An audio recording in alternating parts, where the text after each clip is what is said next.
કડી દ્વારા અમર જવાનોને શ્રદ્ધાંજલિ પાઠવવા ઐતિહાસિક ભવ્ય તિરંગા યાત્રાનું આયોજન કરાયું હતું। શહેરમાં 5 કિલોમીટરના વિસ્તારમાં 1500થી પણ વધારે વિદ્યાર્થીઓ સાથે 2151 ફૂટ લાંબા તિરંગા સાથે ઐતિહાસિક ભવ્ય તિરંગા યાત્રા યોજાઈ હતી।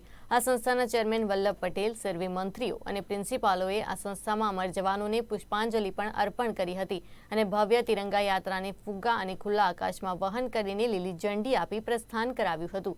ત્યારે મહાત્મા ગાંધીજી સાથે રાષ્ટ્રના મહાનાયકો પણ જોડાયા હતા।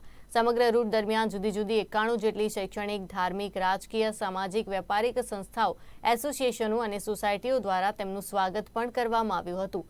હાથમાં તિરંગા સાથે યુવાનો તિરંગાના માનમાં સૂત્રોચ્ચાર કરતા સમગ્ર વાતાવરણ રાષ્ટ્રભક્તિથી રંગાયું હતું।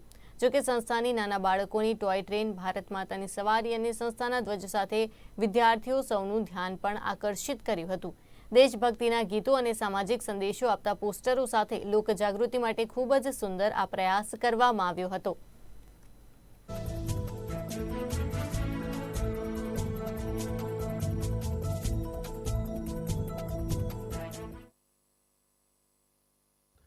સર્વ વિદ્યાલય કેળવણી મંડળ, કડી સર્વ વિશ્વવિદ્યાલય અને કડવા પાટીદાર કેળવણી ઉત્તેજક મંડળ આયોજિત આજે 75માં પ્રજાસત્તાક દિનની પૂર્વ દિવસે 2151 ફૂટ લાંબા રાષ્ટ્રધ્વજની આજે શોભાયાત્રા કડી શહેરની અંદર નીકળવાની છે।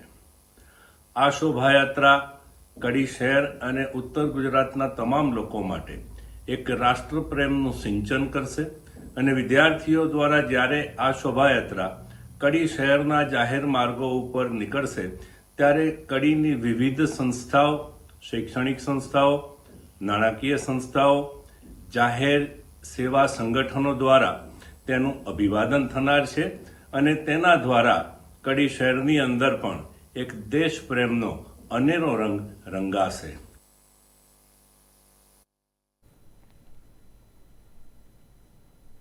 નવસારીના દેવધા ગામના પ્રાકૃતિક પુસ્તકાલય મોહન વાંચન કુટીર ખાતે પ્રજાસત્તાક પર્વની પૂર્વ સંધ્યાએ શબ્દ મહેફિલનું આયોજન કરાયું હતું।